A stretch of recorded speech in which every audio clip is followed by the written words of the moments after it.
What is going on, everybody? This is your boy Yakatees, and this is your review for The Real Housewives of Potomac. This is season 6, episode 2. But before I get into it, real quick announcement: Love and Marriage Huntsville. That review will be late. I actually meant to do it. All right, so this weekend was Pokemon Go Fest, so I was tied up Saturday and yesterday, and when I went to actually watch the video, someone had already deleted it off the DVR. So yeah, I'm waiting for it to pretty much rebroadcast, but I got a trick for that. So I will try my best to get you. Oh shit! Dropped my phone. I'll try to get you guys that review before I do the panel tonight. Make sure you guys are there. All right. And I know my hair looks a little bit crazy. I literally just got done washing and everything, and I haven't fluffed it out. So whatever it is, what it is. Natural hair shit, people. So we pick up what we left off at the dinner. Wendy's house. Wendy is she does this several times where she temporarily diffuses the argument with food. And I think she probably was calling the caterers over, like, come on, bring the next dish. So Socknet asks, what is Sing Sing? And what lies are you telling now? And I'm looking like, okay, well, you lie too. You full of it too. So, and again, like, you would think she would have really been on it in terms of coming back at Karen, but she wasn't. Karen says, you started, I'll finish it. You're a liar. She says it about 5 good times. This is why they call you the first lady from here. I'm like, oh, so we're going down that road, which, from what I understand, people actually do call her that. So, yeah. So Mia says, she's just meeting Giselle, but she's a good judge of character, and she has a good heart. Now, you're not going to tell me that you haven't watched prior seasons. And with that being said, my thing is just be upfront about what it is, where it's just you don't know, because from what I understand, she and Karen, they really are friends. But I'm guessing she's just trying to be cool with everybody, so depending on how this season plays out, she'll know exactly where she wants to be, plus for what it's worth. They say that Giselle is a queen bee, so obviously trying to build that connection there. I think that's what it is, not necessarily a good judge of character, because with everything that she's done to everybody on the show, okay, all right. So Karen says the point of no return for them was when Ray was saying to her, you're getting older, looks do fade. So you might want to get you a man before your looks fade. And she says that he will be 6 feet under before this fades. Now, there's several things to that. Because I don't think I ever mentioned it. Because I don't know. Cause I'm pretty sure I reviewed that season. But with that particular comment, I don't like that. That's because that's very sexist, very chauvinistic, very, male-oriented. Where, in essence, you're saying to her that her value depends on her relationship with a man.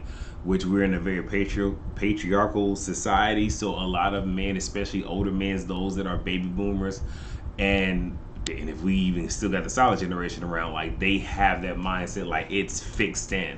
So I don't think that was necessarily an appropriate comment coming from Ray. And I know he didn't mean any harm by it. I'm just saying what the comment was. But for her to say that, I don't necessarily think she was wishing death on him, but it's still not a good thing to say. Now you have, I hate when I freestyle off my look. I bet you I'm gonna forget something.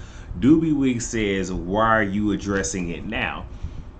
Now, first off, Doobie Wig, who is Robin, does this all the time where when Socknick ain't got nothing to say, she's going to jump in to not only defend her friend, but also she needs a moment because she don't have many moments. Like Karen said, Robin don't have many moments, so need a moment. But this wasn't your conversation, and she's always jumping in. Don't like that. Now, Karen didn't have to answer, because if that was me, if I'm talking to this person right here and you say something, I'm not going to address you because I'm not talking to you. But she says that, her kids were young and it hurt them. Now, her daughter was 19, her son was 27. Not to say that isn't young, but okay. All right. So Karen says, y'all will not sit here and attack me. Because at this point, it is a 2-on-1. It is Doobie Wig and Sockneck versus her. Literally, that's what that is. And dude is like, no one's attacking you. No. It's a gang up. It's not a one-on-one. It's a two-on-one. That's exactly what that is. So then Wendy says, in all fairness, this conversation is between Sockneck and Karen, so let's let it stay there. It should not be a gang up.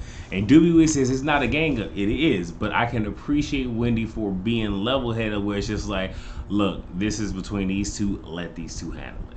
I can appreciate that because Wendy lost me towards the end of this episode, but I can appreciate her in this moment. There we go. So Doobie Wig says in her confessional she can't see why Wendy is defending Karen when Karen wanted nothing to do with her last year. Well, it's not that. There's right and there's wrong, but at the same exact time, this is also her house. So her pretty much saying rather than being a 2-on-1, let it be a 1-on-1 helps to diffuse it because it just lets those two talk so it doesn't become a greater thing. So she is trying to control the energy that is in her house, which is what you're supposed to do when you're the host/hostess. But again, Doobie Wig wouldn't know nothing about that. So Karen says to Doobie, okay, this is enough. Okay, I'm getting married. When are you getting married again? She said after COVID. And she said, when are you getting married? She was like, oh, it's going to be real soon. It's going to be in a protected environment, where family and friends can, wish you well, a real marriage, a real relationship. Now, and here's what's funny.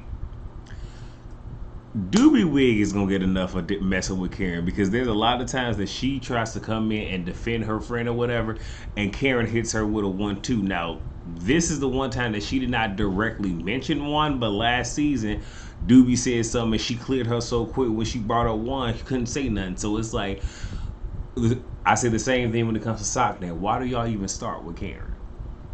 Why do y'all even do it? But whatever. So Wendy diffuses it yet again because there's some more food coming out. Then Stubby Darby says, if she and Karen can, make things right, I believe everybody can. Well, Sockneck is like, no, not me. It ain't gonna happen. Wendy shows off her butt. Mia exchanges numbers with Sockneck and Doobie. Okay, so now we get Mia. We get introduced to her. She is a businesswoman. Her husband's name is Gordon, but he also goes by G. G used to be the one that was really running their, I believe it was chiropractic businesses. I think they have like 14. But now that he's older, in his late 60s, he's more stay at home with the kids. So she has now decided to be in the forefront. While she's at home, as a little bit of family time, cooking with the kids, she's on a call ignoring her daughter that is literally right in front of her. And then he brings it up just like, hey, we at home. She's like, well, I have another business call. Is that a problem? And he's like, okay, calm it down. You're doing too much. Now, this right here is a couple of things. One, he's older. So he's at that point where he wants to retire. Yeah, you want to see him keep on moving forward, doing things. It's like you're not reading the room. And you should know what it is when you marry someone who's a hell of a lot older. In essence, trying to raise you to his hand. Well, and then her snapping at him like that and whatnot lets me know, yeah, I don't think their relationship is going to last. I really don't, because you can see the writings on the wall right there. And this is only episode 2. Oh, something fell. Whatever. Then we get Post-it note. She's acting. She has a lot of homework that she has to finish for her degree. She needs to get into the studio because she's trying to do that. Chris is her husbander. He now has time, to do that because he ain't got no damn job and he ain't doing shit. And I'm just like, okay, you doing all this, but ain't your kids still at home? Okay, none of my business. But he said he doesn't have any management skills in the music industry. But all of this together, this is going to be the issue that they have this season. Again, I don't know if this is for play or this is for real, but we shall see. Now we get Stubby Darby and Sheila. Now, Dean is there. All right, Dean opened the door. I keep trying to tell y'all, Professor Dean running shit, okay? Dean is the one opening the door, not his mama. It's Dean. Opening for, his grandma that was cute and everything. They talk about Gargamel and the relationship and everything, and how things are a little bit, they're working to make things better.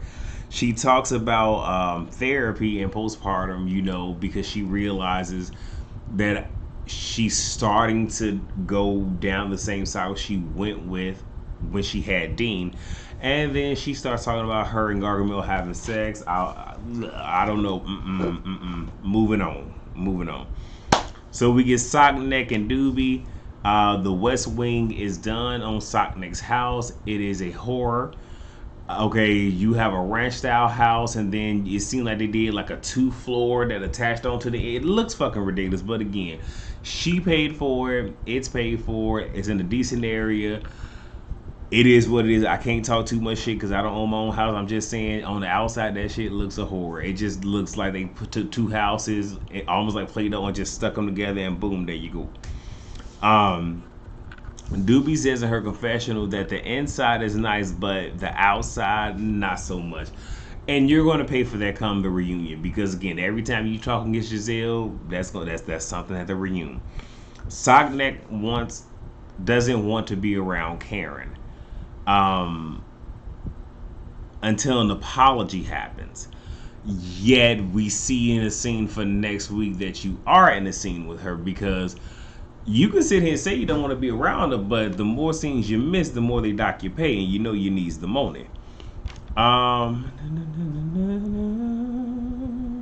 So Sockneck decides she wants to run down on Karen to Doobie Wig, but you ain't run down on her when you was face to face with her.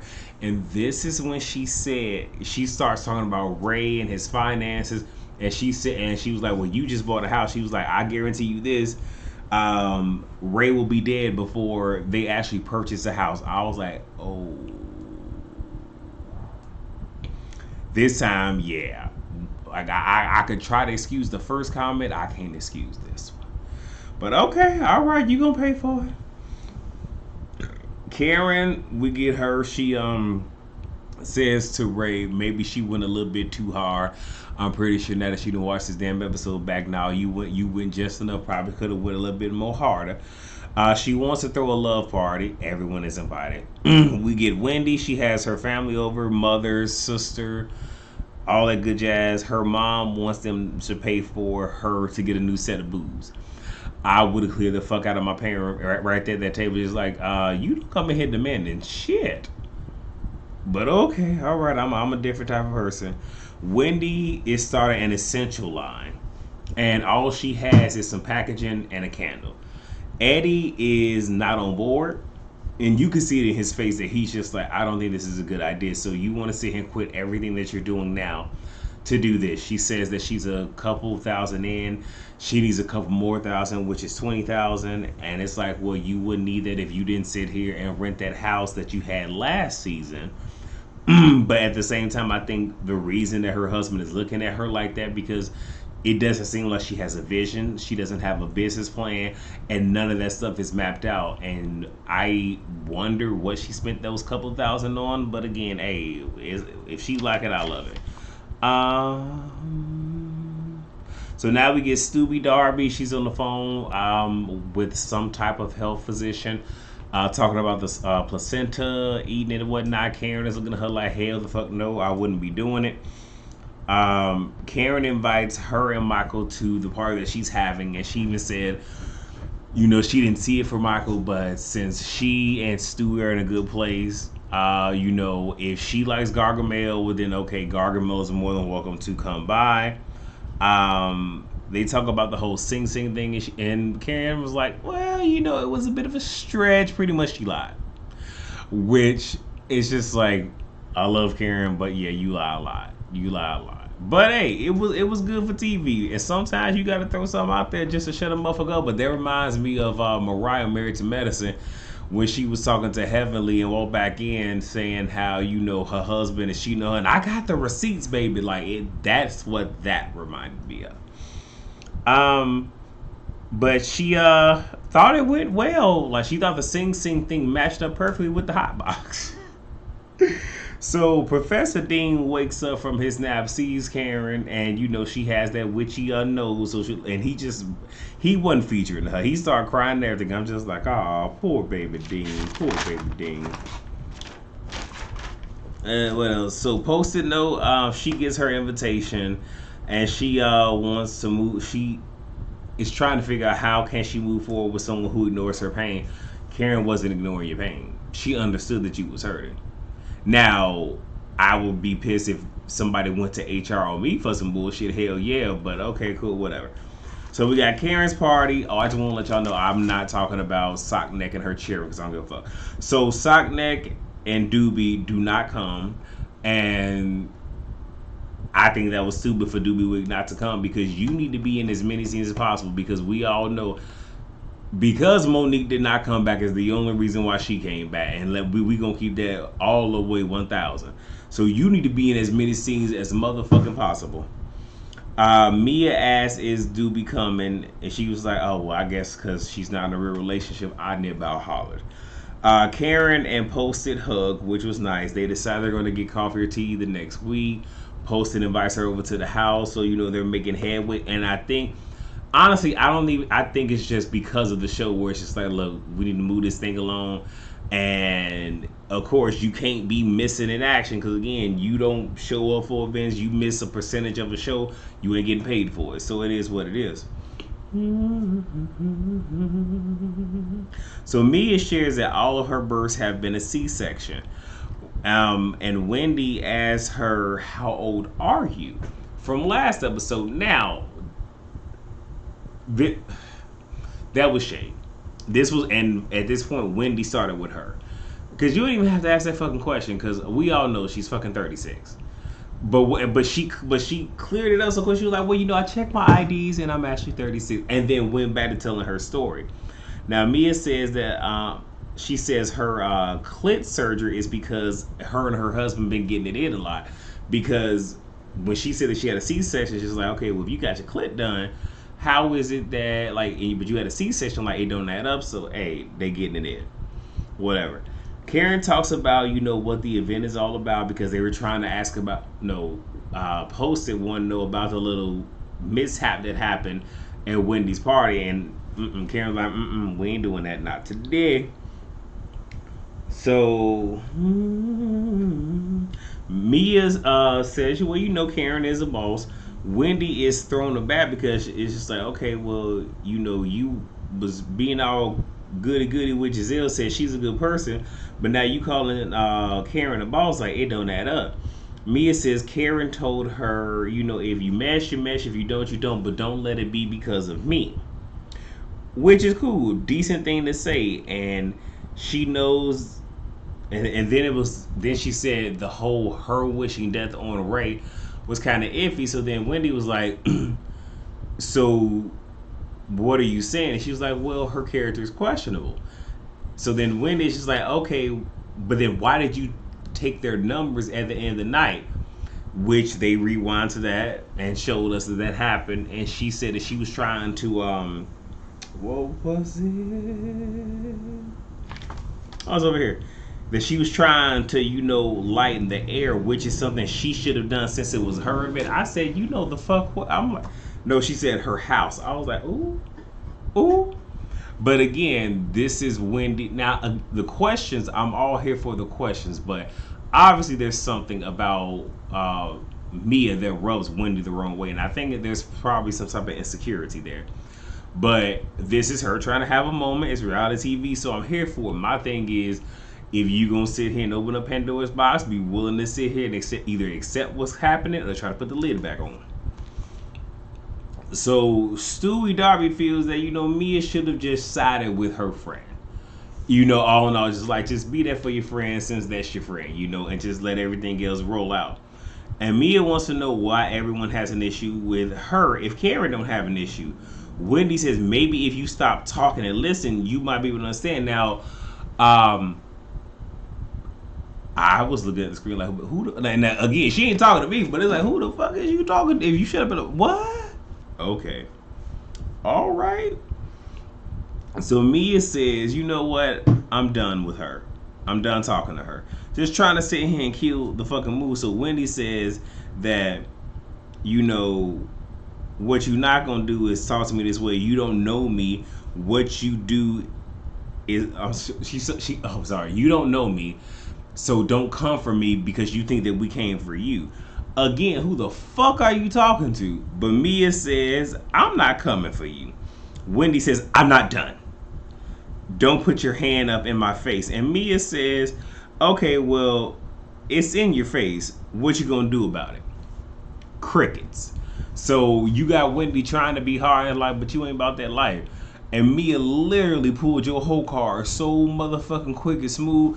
Now, though like I said, I semi see it for Mia, but this flippity floppity shit she doing, I don't like that. But everything else, I'm still on board. So they play this happily married game. Wendy won, even though they shouldn't have won. Mia and Gordon, we found out they met at the strip club because she was the bartender. Ooh, if you're looking for me, I'm at the bar with her. You was the bartender? Okay. She said she wasn't making it clap or nothing like that, but okay. I ain't saying nothing. The men are asked, what girl in the group would they be attracted to? Gordon said Karen. Ray was just like, hold the fuck on. Chris said sock neck, so you know Posted was fine with that. Eddie said not applicable, but that's because Wendy told him to say that and Mia peeped that shit. And Ray said crazy ass Katie. I love Katie. And then Karen's just like, I gotta keep my eye on him. And that was the episode. It was decent. It was cool. Again, I'm gonna try to get y'all Love Marriage Huntsville as soon as I possibly can. So, thank you guys so much for watching. Please rate, comment, subscribe, and share. Come back for Love Marriage Huntsville. Meet me on Scotty by Nature's channel TV at 8:35 Central, 9:35 Eastern, I believe. Just check his channel. He probably got the link up already. But see you there. And that's all I got. All right, y'all. Peace out.